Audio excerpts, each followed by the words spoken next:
ଲୁକ 12 ଅଧ୍ୟାୟ। କପଟତା ବିଷୟରେ ସାବଧାନ। ଏଥିମଧ୍ୟରେ ଅସଂଖ୍ୟ ଅସଂଖ୍ୟ ଲୋକ ଏକତ୍ର ହୋଇ ପରସ୍ପର ଉପରେ ମାଡ଼ି ପଡ଼ୁଥିଲେ। ସେତେବେଳେ ସେ ପ୍ରଥମେ ଆପଣ ଶିଷ୍ୟମାନଙ୍କୁ କହିବାକୁ ଲାଗିଲେ, ଫାରୁସୀମାନଙ୍କ ଖମିର ସ୍ୱରୂପ କପଟତା ବିଷୟରେ ସାବଧାନ ହୋଇଥାଅ। କିନ୍ତୁ ଯାହା ପ୍ରକାଶିତ ନ ହେବ ଏପରି ଆଚ୍ଛାଦିତ କିଛି ନାହିଁ, ଆଉ ଯାହା ଜଣା ନ ଯିବ ଏପରି ଗୁପ୍ତ କିଛି ନାହିଁ। ଅତଏବ ତୁମ୍ଭେମାନେ ଯାହା ଯାହା ଅନ୍ଧକାରରେ କହିଅଛ ସେହି ସବୁ ଆଲୋକରେ ଶୁଣାଯିବ, ପୁଣି ଯାହା ଯାହା ଗୁପ୍ତ କୋଠରୀରେ ଗୋପନରେ କହିଅଛ ତାହା ଘର ଛାତ ଉପରେ ଘୋଷଣା କରାଯିବ। ଭୟ ନ କର। କିନ୍ତୁ ମୋର ବନ୍ଧୁ ଯେ ତୁମ୍ଭମାନଙ୍କୁ ମୁଁ କହୁଅଛି, ଯେଉଁମାନେ ଶରୀରକୁ ବୋଧ କରନ୍ତି ମାତ୍ର ତାହାପରେ ଆଉ କିଛି କରିପାରନ୍ତି ନାହିଁ, ସେମାନଙ୍କୁ ଭୟ କର ନାହିଁ। କିନ୍ତୁ କାହାକୁ ଭୟ କରିବ ତାହା ମୁଁ ତୁମ୍ଭମାନଙ୍କୁ ଜଣାଇବି।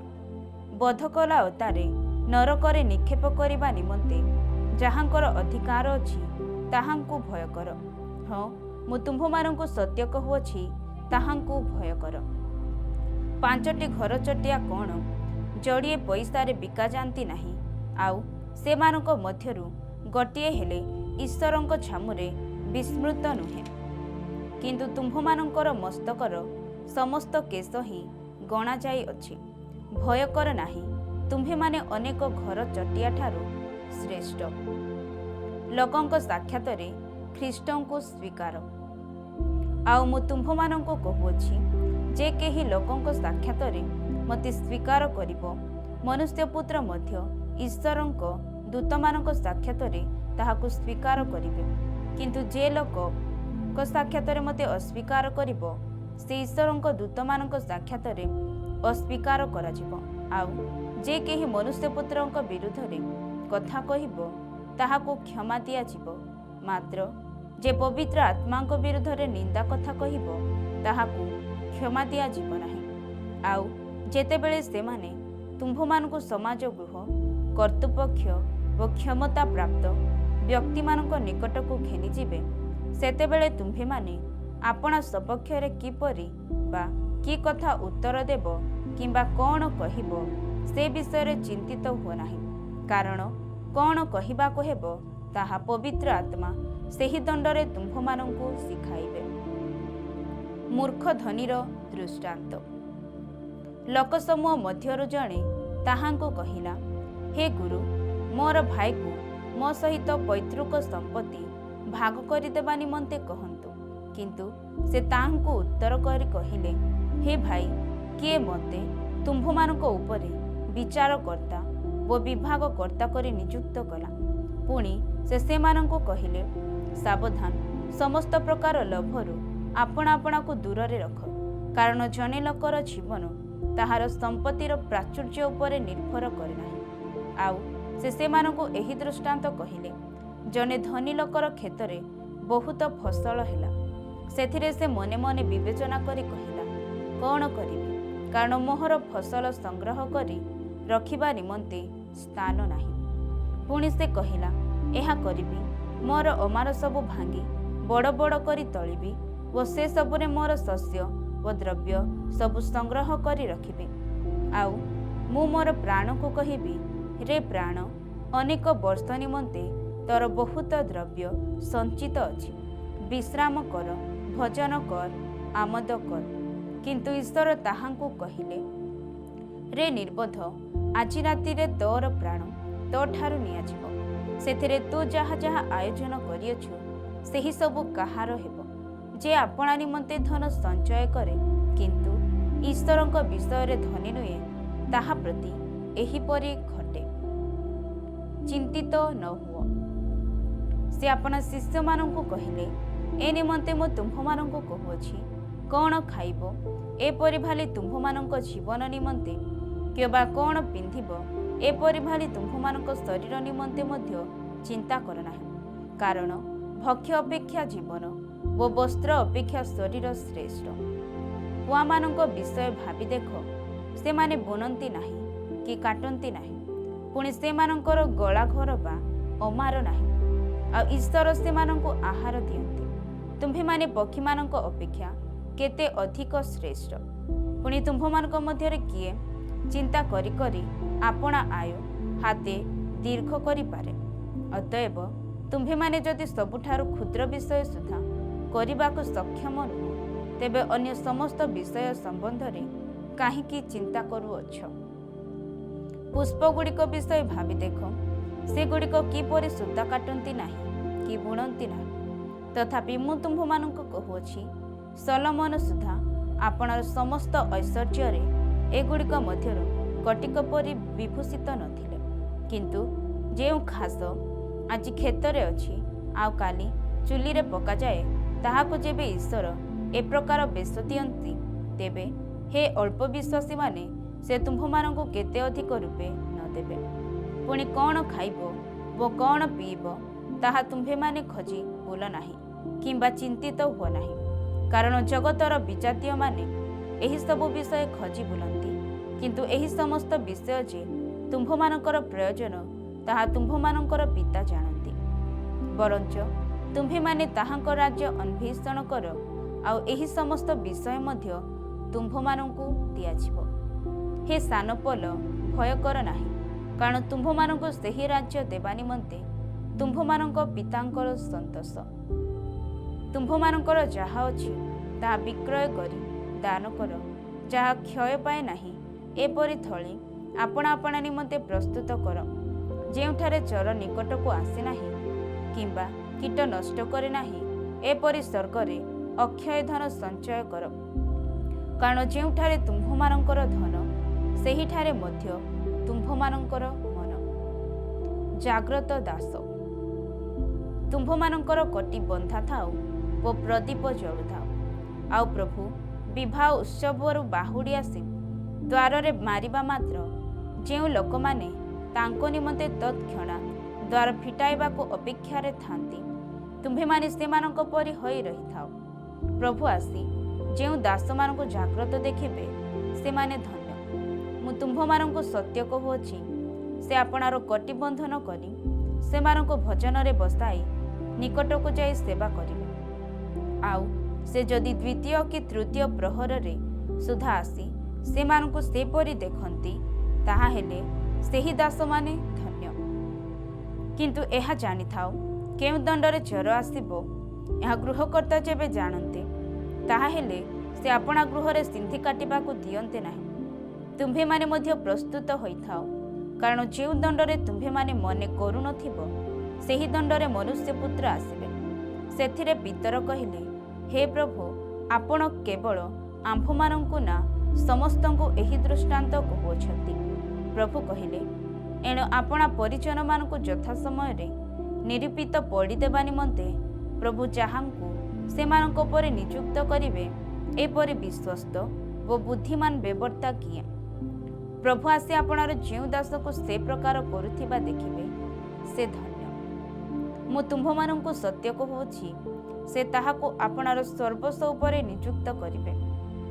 କିନ୍ତୁ ଯଦି ସେହି ଦାସ ମୋହର ପ୍ରଭୁଙ୍କ ଆସିବାର ବିଳମ୍ବ ଅଛି ବୋଲି ମନେ ମନେ କହି ଦାସ ଦାସୀମାନଙ୍କୁ ପ୍ରହାର କରିବାକୁ ଏବଂ ଭୋଜନ ପାନ କରି ମତ ହେବାକୁ ଆରମ୍ଭ କରେ, ତାହେଲେ ଯେଉଁଦିନ ସେ ଅପେକ୍ଷା କରୁନଥିବ ଓ ଯେଉଁ ଦଣ୍ଡ ସେ ଜାଣିନଥିବ, ସେହି ଦିନ ଓ ସେହି ଦଣ୍ଡରେ ତାହାର ପ୍ରଭୁ ଆସିବେ।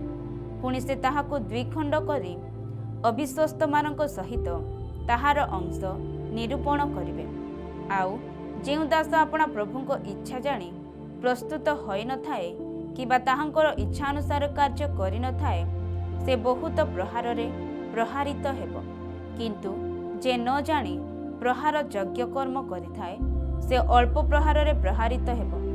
ଯାହାକୁ ବହୁତ ପ୍ରଦତ୍ତ ହୋଇଅଛି, ତାହାଠାରୁ ବହୁତ ଦାବି କରାଯିବ। ପୁଣି ଲୋକେ ଯାହା ନିକଟରେ ବହୁତ ସମର୍ପଣ କରିଅଛନ୍ତି, ତାହା ନିକଟରୁ ବହୁତ ଦାବି କରିବେ। ଶାନ୍ତି ପରିବର୍ତ୍ତେ ଭେଦ। ମୁଁ ପୃଥିବୀରେ ଅଗ୍ନି ନିକ୍ଷେପ କରିବାକୁ ଆସିଅଛି, ଆଉ ତାହା ଯଦି ପ୍ରଜ୍ୱଳିତ ହେଲାଣି, ତାହାହେଲେ ମୋର ଆଉ କ'ଣ ବାଞ୍ଛା? ମାତ୍ର ମୋତେ ଏକ ବାପ୍ତିସ୍ମରେ ବାପ୍ତିଜିତ ହେବାକୁ ହେବ, ଆଉ ତାହା ସମାପ୍ତ ନ ହେବା ପର୍ଯ୍ୟନ୍ତ ମୁଁ କିପରି ନିଷ୍ପୀଡ଼ିତ ହେଉଅଛି। ମୁଁ ପୃଥିବୀରେ ଶାନ୍ତି ଦେବାକୁ ଆସିଅଛି ବୋଲି କ'ଣ ତୁମ୍ଭେମାନେ ମନେ କରୁଅଛ? ମୁଁ ତୁମ୍ଭମାନଙ୍କୁ କହୁଅଛି ନା, ବରଂ ଭେଦ ଜନ୍ମାଇବାକୁ ଆସିଅଛି। କାରଣ ଅଦ୍ୟାବଧି ଗୋଟିଏ ଗୃହରେ 5 ଜଣ ଥିଲେ, 2 ଜଣଙ୍କ ବିରୁଦ୍ଧରେ 3 ଜଣ ଓ 3 ଜଣଙ୍କ ବିରୁଦ୍ଧରେ 2 ଜଣ ବିଭିନ୍ନ ହେବେ। ପୁତ୍ର ବିରୁଦ୍ଧରେ ପିତା, ପିତା ବିରୁଦ୍ଧରେ ପୁତ୍ର, କନ୍ୟା ବିରୁଦ୍ଧରେ ମାତା ଓ ମାତା ବିରୁଦ୍ଧରେ କନ୍ୟା, ବୋହୂ ବିରୁଦ୍ଧରେ ଶାଶୁ ଓ ଶାଶୁ ବିରୁଦ୍ଧରେ ବୋହୂ ଭିନ୍ନ ହେବେ। ସମୟର ଲକ୍ଷଣ। ପୁଣି ସେ ଲୋକସମୂହକୁ ମଧ୍ୟ କହିଲେ, ପଶ୍ଚିମ ଦିଗରେ ମେଘ ଉଠୁଥିବା ଦେଖିଲେ ସେହି କ୍ଷଣି ତୁମ୍ଭେମାନେ କୁହ, ବର୍ଷା ଆସୁଅଛି, ଆଉ ସେହିପରି ଘଟେ। ପୁଣି ଦକ୍ଷିଣା ପବନ ବହିବା ଦେଖିଲେ ତୁମ୍ଭେମାନେ କୁହ, ବଡ଼ ଖରା ହେବ, ପୁଣି ତାହା ଘଟେ। ରେ କପଟିମାନେ, ତୁମ୍ଭେମାନେ ପୃଥିବୀ ଓ ଆକାଶର ଲକ୍ଷଣ ସବୁ ବୁଝିପାରୁଅଛ, କିନ୍ତୁ ଏହି କାଳର ଲକ୍ଷଣ ସବୁ କିପରି ବୁଝୁନାହଁ? ବିବାଦୀ ସହ ନିଷ୍ପତ୍ତି। ଆଉ ନିଜେ ନିଜେ କାହିଁକି ନ୍ୟାୟ ବିଚାର କରୁନାହଁ? କାରଣ ତୁମ୍ଭର ବିବାଦୀ ସହିତ ଶାସନକର୍ତ୍ତାଙ୍କ ଛାମୁକୁ ଯାଉଥିବା ସମୟରେ ପଥ ମଧ୍ୟରେ ତାହାଠାରୁ ମୁକ୍ତ ହେବା ପାଇଁ ଯତ୍ନ କର, କାଳେ ସେ ତୁମ୍ଭକୁ ବିଚାରକର୍ତ୍ତାଙ୍କ ନିକଟକୁ ଟାଣି ଘେନିଯିବେ। ପୁଣି ବିଚାରକର୍ତ୍ତା ତୁମ୍ଭକୁ ପଦାତିକ ହସ୍ତରେ ସମର୍ପଣ କରିବେ, ଆଉ ପଦାତିକ ତୁମ୍ଭକୁ କାରାଗାରରେ ନିକ୍ଷେପ କରିବେ। ମୁଁ ତୁମ୍ଭକୁ କହୁଅଛି, ତୁମ୍ଭେ ଶେଷ କହଡ଼ିଟେ ନ ସୁଜିବା ପର୍ଯ୍ୟନ୍ତ ସେହି ସ୍ଥାନରୁ କୌଣସି ପ୍ରକାରେ ବାହାରି ଆସିପାରିବ ନାହିଁ। ଲୁକ 13 ଅଧ୍ୟାୟ। ମନ ପରିବର୍ତ୍ତନ ନଚେତ୍ ବିନାଶ। ସେହି ସମୟରେ କେତେକ ଲୋକ ଆସି ପିଲାତ ଯେଉଁ ଗାଲିଲୀୟମାନଙ୍କ ରକ୍ତ ସେମାନଙ୍କର ବଳି ସହିତ ମିଶ୍ରିତ କରିଥିଲେ, ସେମାନଙ୍କ ବିଷୟରେ ତାହାଙ୍କୁ ଜଣାଇଲେ। ସେଥିରେ ସେ ସେମାନଙ୍କୁ ଉତ୍ତର ଦେଲେ, ଏହା ସବୁ ଭୋଗ କରିବାରୁ ଏହି ଗାଲିଲୀୟମାନେ ଅନ୍ୟ ସମସ୍ତ ଗାଲିଲୀୟମାନଙ୍କ ଅପେକ୍ଷା ଅଧିକ ପାପୀ ବୋଲିକି ତୁମ୍ଭେମାନେ ମନେ କରୁଅଛ। ମୁଁ ତୁମ୍ଭମାନଙ୍କୁ କହୁଅଛି ନା, କିନ୍ତୁ ମନ ପରିବର୍ତ୍ତନ ନ କଲେ ତୁମ୍ଭେମାନେ ସମସ୍ତେ ସେହି ପ୍ରକାର ବିନଷ୍ଟ ହେବ। କିମ୍ବା ଶିଲୋହରେ ସେହି ଯେଉଁ 18 ଜଣଙ୍କ ଉପରେ ପ୍ରହରୀ ଗୃହ ପଡ଼ି ସେମାନଙ୍କର ପ୍ରାଣନାଶ କଲା, ସେମାନେ ସମସ୍ତ ଜେରୁସାଲେମବାସୀଙ୍କ ଅପେକ୍ଷା ଅଧିକ ଅପରାଧୀ ବୋଲିକି ତୁମ୍ଭେମାନେ ମନେ କରୁଅଛ। ମୁଁ ତୁମ୍ଭମାନଙ୍କୁ କହୁଅଛି ନା, କିନ୍ତୁ ମନ ପରିବର୍ତ୍ତନ ନ କଲେ ତୁମ୍ଭେମାନେ ସମସ୍ତେ ସେହିପରି ବିନଷ୍ଟ ହେବ। ଅଫଳନ୍ତି ଡିମ୍ବିରି ବୃକ୍ଷର ଦୃଷ୍ଟାନ୍ତ। ଆଉ ସେ ଏହି ଦୃଷ୍ଟାନ୍ତ କହିଲେ, ଜଣଙ୍କର ଦ୍ରାକ୍ଷା କ୍ଷେତ୍ରରେ ଗୋଟିଏ ଡିମ୍ବିରି ଗଛ ଲଗାଯାଇଥିଲା। ସେ ଆସି ସେଥିର ଫଳ ଖୋଜିଲେ, କିନ୍ତୁ ପାଇଲେ ନାହିଁ। ତେଣୁ ସେ ମାଲିକ କହିଲେ, ଦେଖ, ଏହି 3 ବର୍ଷ ହେଲା ମୁଁ ଆସି ଏହି ଡିମ୍ବିରି ଗଛରେ ଫଳ ଖୋଜୁଅଛି, କିନ୍ତୁ ପାଉନାହିଁ। ଏହାକୁ ହାଣି ପକାଅ। ଏଇଟା କାହିଁକି ଭୂମିକୁ ମଧ୍ୟ ଅକର୍ମଣ୍ୟ କରୁଅଛି? ମାତ୍ର ସେ ତାଙ୍କୁ ଉତ୍ତର ଦେଲା, ପ୍ରଭୁ, ଏହାକୁ ଏହି ବର୍ଷଟି ମଧ୍ୟ ଛାଡ଼ି ଦିଅନ୍ତୁ। ମୁଁ ଇତିମଧ୍ୟରେ ଏହାର ଚାରିପାଖ ଖୋଳି ଖତ ଦେବି, ଆଉ ପରେ ଫଳ ହୁଏ ତ ଭଲ, ନହେଲେ ତାହାକୁ ହାଣି ପକାଇବେ। କୁବ୍ଜା ସ୍ତ୍ରୀ ଲୋକର ସୁସ୍ଥତା। ଥରେ ସେ ବିଶ୍ରାମ ବାରରେ ଗୋଟିଏ ସମାଜ ଗୃହରେ ଶିକ୍ଷା ଦେଉଥିଲେ।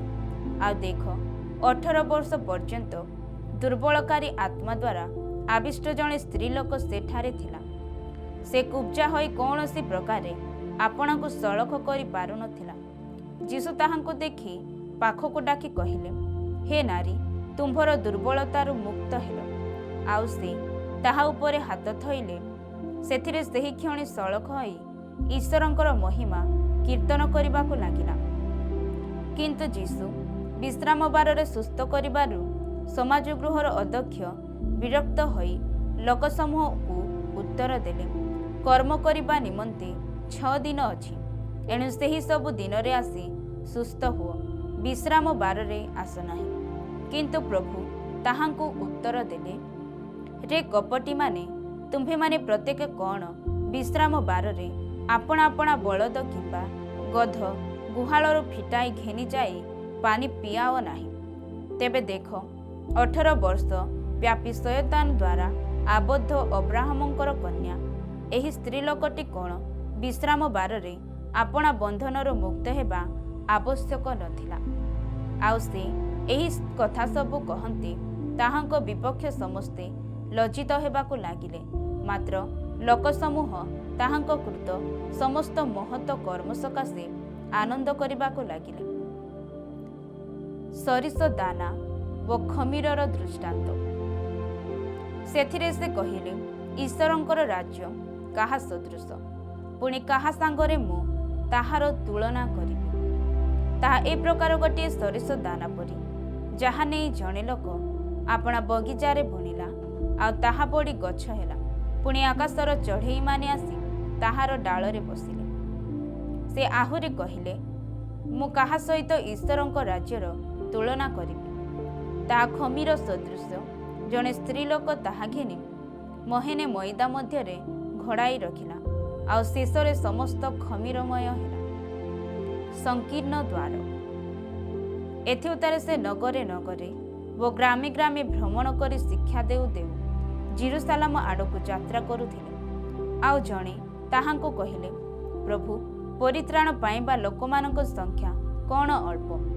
ସେଥିରେ ସେ ସେମାନଙ୍କୁ କହିଲେ, ସଂକୀର୍ଣ୍ଣ ଦ୍ୱାର ଦେଇ ପ୍ରବେଶ କରିବାକୁ ପ୍ରାଣପଣ କର, କାରଣ ମୁଁ ତୁମ୍ଭମାନଙ୍କୁ କହୁଅଛି, ଅନେକ ପ୍ରବେଶ କରିବା ନିମନ୍ତେ ଚେଷ୍ଟା କରିବେ, କିନ୍ତୁ ପାରିବେ ନାହିଁ।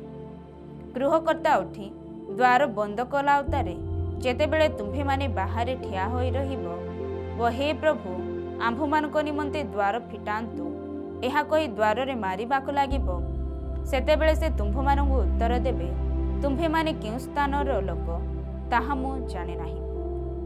ସେ ସମୟରେ ତୁମ୍ଭେମାନେ କହିବାକୁ ଲାଗିବ, ଆମ୍ଭେମାନେ ଆପଣଙ୍କ ସାକ୍ଷାତରେ ଭୋଜନ ପାନ କଲୁ, ପୁଣି ଆପଣ ଆମ୍ଭମାନଙ୍କ ଦାଣ୍ଡମାନଙ୍କରେ ଶିକ୍ଷା ଦେଲେ।